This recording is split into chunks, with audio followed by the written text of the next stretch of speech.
ছিল ওর তো আমি হাত পা কাইতে একদম গাঙ্গের মধ্যে ভাসা দেবো বাবা, যা থাকে কপালে। হ্যাঁ আব্বারে বাইন্ধে রাখিছে, এটা শুনে আমি ছুটে আসতে চাইছিলাম না বাবা। হ্যাঁ চাইছিলে। হ্যাঁ তারপর তো তুমি গেলে না, উল্টাপাল্টা কথা কইলে।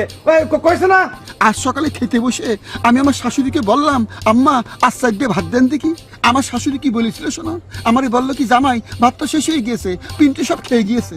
গ্রামের মধ্যে কুফরি কালাম চলতে পারে না। আমরা তো সামাজিক জীব, আমাদের তো সমাজবদ্ধ হয়ে থাকতে হয়। থাকতে হয় কি হয় না কও? এসব রং ঢঙের কথা কয়ে আমার মন আর গলানো যাবে না। কি মনে করিছো রঙের কথা বলবা আর শুনে আমি হাসে দেব, আর অমনি তুমি কবা যাও আমাদের সমস্যা সব মিটে গেল, মিলমিশ হয়ে গেল, আমরা আগের মতো হয়ে যাই। পিন্টুও সেটা ভাবতিছে না, পিন্টু সেরাম ছেলে না। হ্যাঁ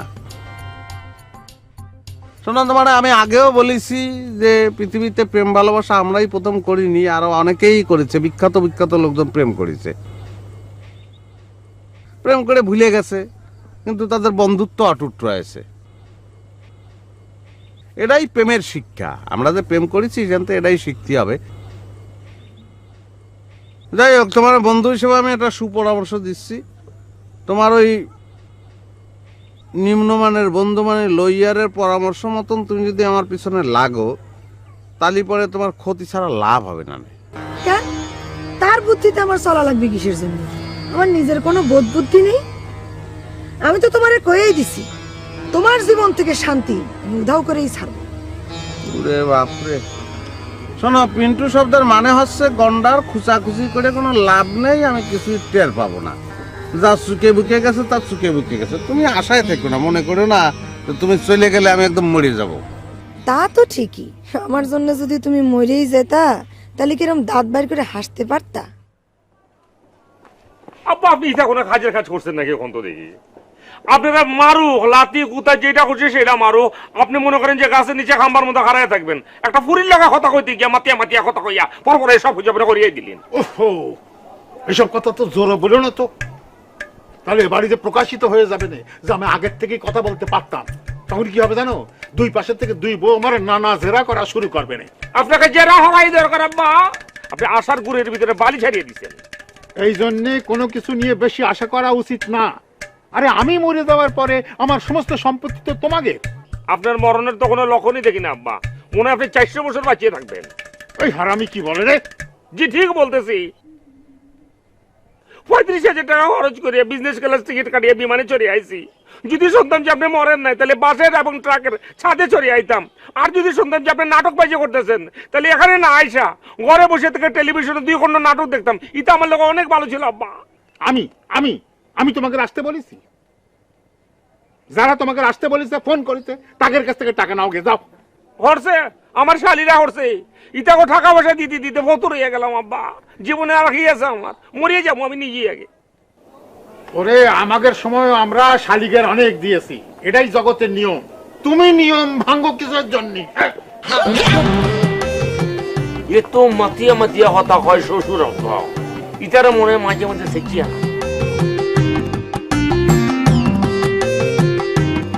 বিয়াই খাবেন মানে যদি কম তাহলে একটু আসতে পারি আমরা।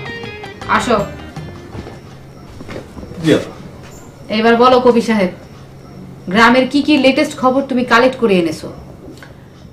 গ্রামের যে খবরটা আমি সবচেয়ে লেটেস্ট খবর যেটা কালেকশন করে দেখলাম সেটা হচ্ছে আপনার ওই যে সগির মিয়ার সাথে মহসিন মিয়া এবং রমিজেল সাহেবের সাথে মানে উভয়ের সাথে একটা গন্ডগোল আছে। আরে সে তো বহুকাল আগের ঘটনা, কোনো নতুন ঘটনা না। সগির চাচার আব্বারে রমিজেল চাচার আব্বা খুন করেছিল, হত্যা করেছিল।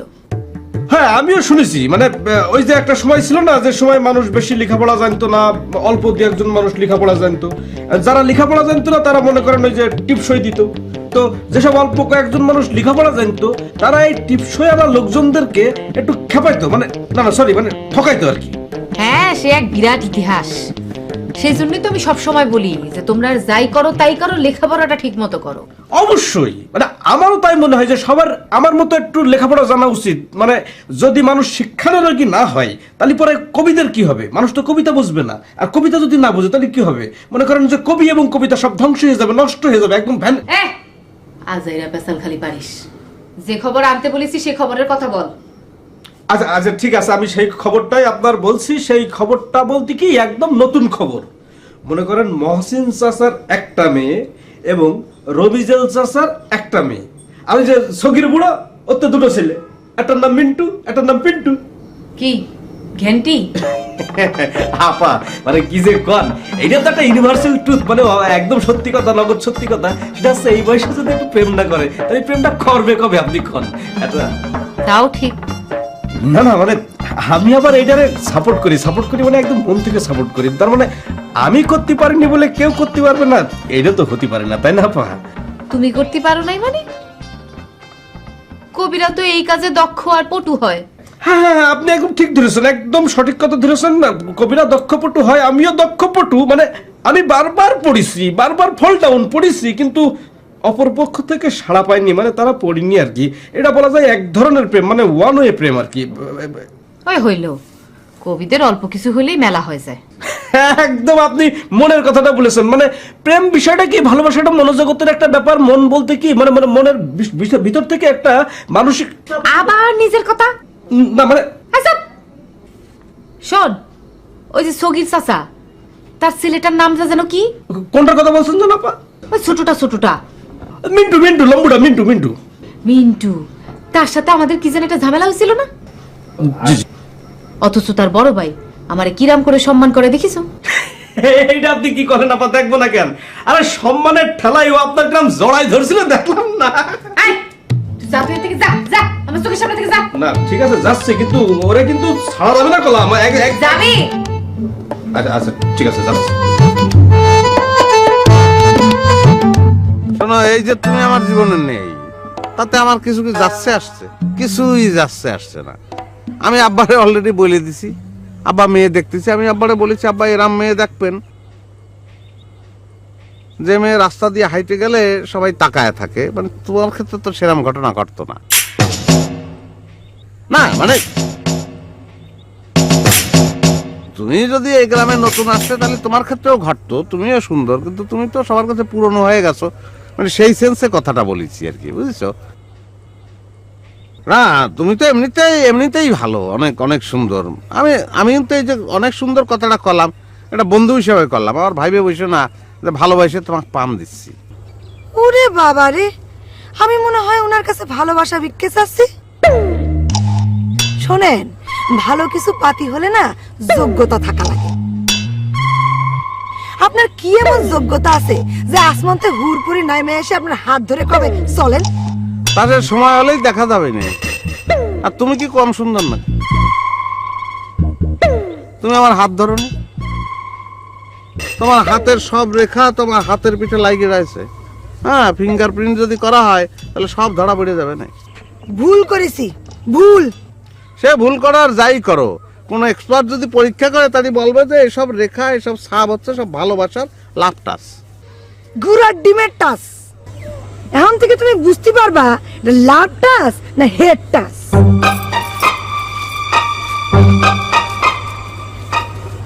এরম তো ছিল না। কথাবার্তা জানি কিরাম কিরাম করছে, খুব টেকনিক্যাল মনে হচ্ছে। কোথাতে যে কি হচ্ছে কিছুই বুঝতে পারতেছি না।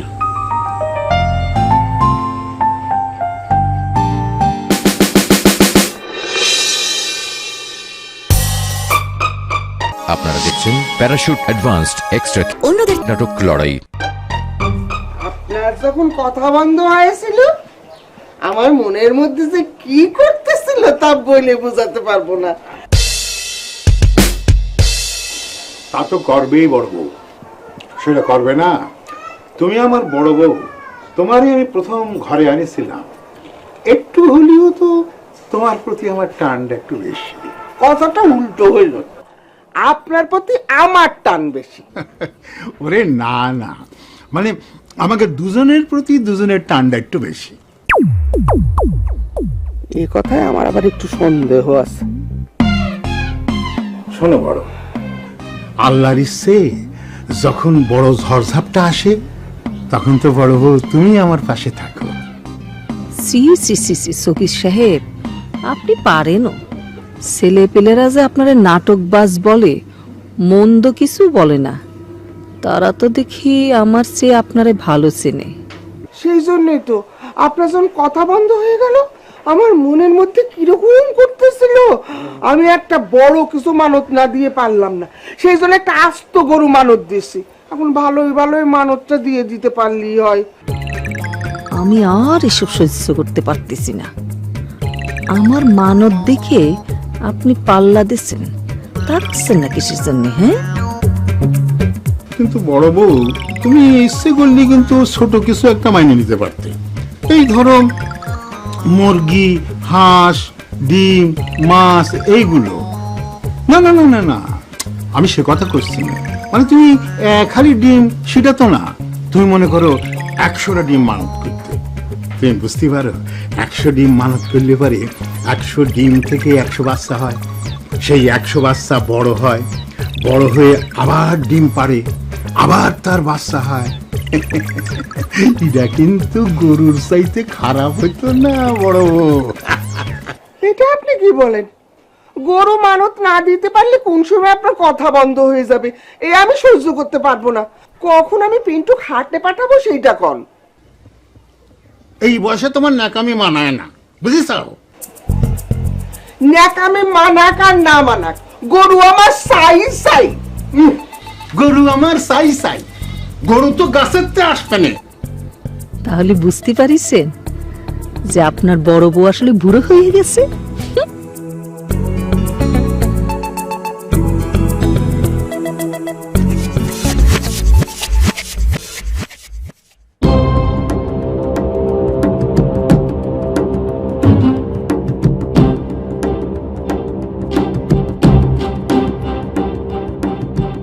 দোস্ত এইভাবে আর কত হুতিয়া থাকবা তুমি? যেভাবে হুতিয়া থাকো মনে হচ্ছে তুমি ডিম পারবা। আমার কথা হয়েছে তুই বেটা বুড়িয়া খিচ মেরে থাকতে পারবি না, ইতাঙ্গ আগে কবি না। ওই বুড়োর কথা আমার সামনে আর বলবে না দোস্ত, পুরো একটা নাটক বাস। দোস্ত ইতার লাগে আমার মনে হয় কি আমাকে জমি জমা না দেওয়ার একটা প্ল্যান চলতেছে। এটা একটা ঠোকা মারতেছে আমাদের। আমাকে তো মনে করে যে একটা শাস্তি হয়ে গেছে, ইতার লাগিস তারা মনে করতেছে আমরা ডরাইছি আর কি, একটু ঠোকা মারলো। জমি না দিলি আমি তার মেয়েরে তার বাপের বাড়ি পাঠাই দেব, সঙ্গে আমার ছেলে মেয়ে দুটোরও পাঠাই দেব। কয়দিন বসায় বসায় খাওয়ালি বুঝতে পারবে কি খেলা। বন্ধু ইতারা তো এক করে মানুষ, 3-4 জন বেশি ইতারা কোনো ঘটনা মনে করে না। কয়দিন কয়দিন অতিরিক্ত মানুষরা বসে বসে খাওয়াবে? একদিন না একদিন মনে হবেই যে মানুষ বেশি হয়ে গিয়েছে, অতিরিক্ত হয়ে গিয়েছে।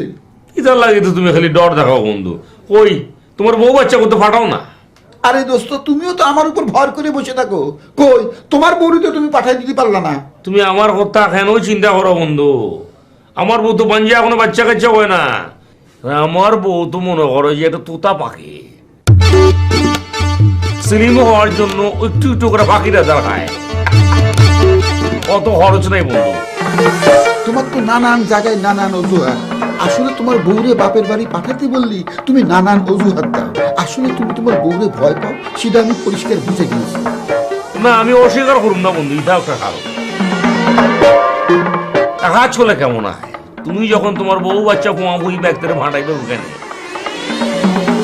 তখন আমি মনে করি সেই উপলক্ষে হইলাম আর কি। যখন তোমার বোন বেড়াইতে গেছো তুমি যাও ঘুরিয়ে আসো। হয়েছে হয়েছে, বুঝতে পেরেছি তুমি বউরে পাঠাবে না। আসলে হয়েছে কি বুঝতে পেরেছো? খালি আমরা দুজন না, বুড়োর যতগুলি মেয়ে সবগুলি মেয়েরও যদি একসঙ্গে বাপের বাড়ি পাঠাই দেওয়া যেত তাহলে একটা খেলা জমতো। দোস্ত ইতারা এত খারাপ, এত খারাপ। ইতাকে কথা শুনলে মনে হয় কি ইতাকে কোনো সম্পত্তি জমি জমার দরকার নাই। আবার মনে করি যে আমরা শ্বশুর বাড়ির লোকে ফাইট ফুট দিয়া যখন একটা ফয়সালা করুম যে আমার জমি দেওয়ান লাগবো, তখন ইতারা এবার কইব কি আমাকে বাঘ দেওয়ান লাগবো। এই জন্যই বলতেছিলাম জমি আদায় করবার আগে বুড়ো সব মেয়ের সাথে একটা মিটিং করা দরকার। মিটিংয়ে ফয়সালা করতে হবে জমি আদায় করবার পরে তারা আমাকে কত পার্সেন্টেজ দিবি। তাহলে এটা কাজ করলে ভালো হয় বন্ধু, আমরা কোর্ট কাছারি বাদ দেয় এখানে বইরে থাকি হোটেলের মতো। সেটাই করো, তুমি তলে তলে খোঁজ নিতে থাকো, আমিও তলে তলে খোঁজ নিতে থাকি। কিন্তু কেমনে খোঁজ নেব? এই বুড়োর তো কোন জায়গায় কোন মেয়ে বিয়ে দিয়ে রেখেছে সেটাও আমরা জানি না। নয় হয়। আব্বা আমি তালি এখন যাই। আপনি যে কথা বলতে পারতেছেন এতেই আমার অনেক বড় শান্তি। মারে আজকে তুই খাইকে জামা। ছোট বউ শোনো, কলমি মা আজকে আমাদের বাড়িতে থাকবে, ওর জন্য একটু ভালো মন্দ রান্ধো। থাক আব্বা, তার আর দরকার হবে না নে। আমার তো আর অত ভালো মন্দ খাওয়ার অভ্যাস নেই, আমার ওই ফ্যান নুন ভাত হলেই চলে যায়। এই জন্যই কিন্তু আমি তোর সাথে সম্পর্ক ছিন্ন করেছিলাম। এই বাপ মা কি চায় বল? বাপ মা কি চায়? বাপ মা চায় তার সন্তানেরা সুখে থাকুক, দুধে ভাতে থাকুক। এই যে আমি কি খারাপ বিয়ে দেই? আমি দুটোরে বিয়ে দিছি না, সেই দুটো জামাই তো এখানে আছে। দেখ খারাপ করেছি কি? হ্যাঁ, ওরা তো সরকারি চাকরি করে, এখন তো বেতন বাড়ায় দিছে। তার আগেও তোরা কিছু উপরে আয়টাই করতো না? আব্বা হারামের কোনো আরাম নেই। তুমি তো খুব আরামে আছো, সারা জীবন খালি নীতি কথা নীতি কথা নীতি কথায় কপালে ওই যে কলা পাতার মধ্যে কাঁচামরিচ নুন আর ফ্যানটাও ভালো মতো জোটে না। আব্বা আমি তো সেই জন্য কারো কাছে আক্ষেপ করি নাই, আমি তো সুখে আছি, ভালো আছি। আর সবার কাছে তো সুখের অর্থ এক না আব্বা। আর কিছু পারুক আর না পারুক, তোমার ওই পল্লী কবি ভালো ভালো কথা শিখাই দিছে। আহা, আমার বাড়ি তোমার বাড়ি তেঁতুল পাতায় গড়াগড়ি। এসো বন্ধু বসো দাওয়ায়, খায় যাও পান্তা ইলিশ। ওরে পান্তা ইলিশ খাওয়া এত সোজা না। ওই যে কাঁচামরিচ তার কেজিও কিন্তু মাঝে মধ্যে 200 টাকা হয়ে যায়। হ্যাঁ, কলমে লিখে দিলাম আর মুখ দিয়ে গান গায়ে ফেললাম। চামড়ার মুখ তো কোনো ট্যাক্স তো লাগে না, গান গালেই হলো। ওরে মন খারাপ করিস নে, আমি তো তোরে করছি নে, আমি তো আক্ষেপ করতেছি। আমার জীবদ্দশায় আমার মেয়ে আমার সামনে দাঁড়ায় বলতিছে তার নুন ফ্যান হলেই চলবে। আমি কি এইভাবে তোকে মানুষ করেছি? হ্যাঁ, আমি তো সব চাইনি মা, আমার সব থেকে আদরের মেয়ে তুই ছিলি। আব্বা আমরা বুঝি আপনার আদরের না? ওরে আল্লাহ রে, সব কথা কি ধরতি আছে মা? সব কথা ধরতি নেই। আপনি তো সারা জীবন পলিটিক্স করেছেন, আমি না হয় কিছু কইনি কোনোদিন, কিন্তু ছেলেমেয়েরা তো আর আপনারা ছেড়ে দেবে না। ওরে আল্লাহ রে, আমার কলজিটা কাইটে যদি তোমাদের পায়ের উপরে ফেলি তাহলে তোমরা শান্তি পাবা না।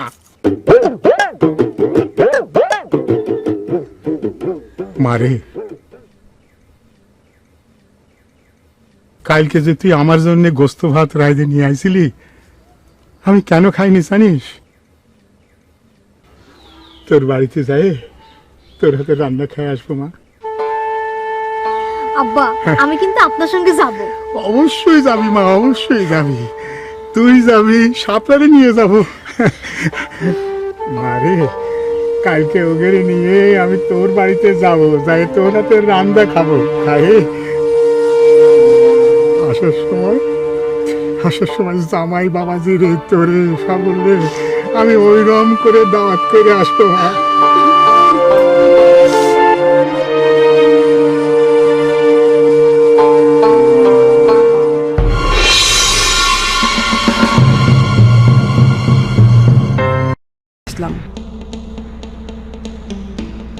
আচ্ছা রোহান কোথায়?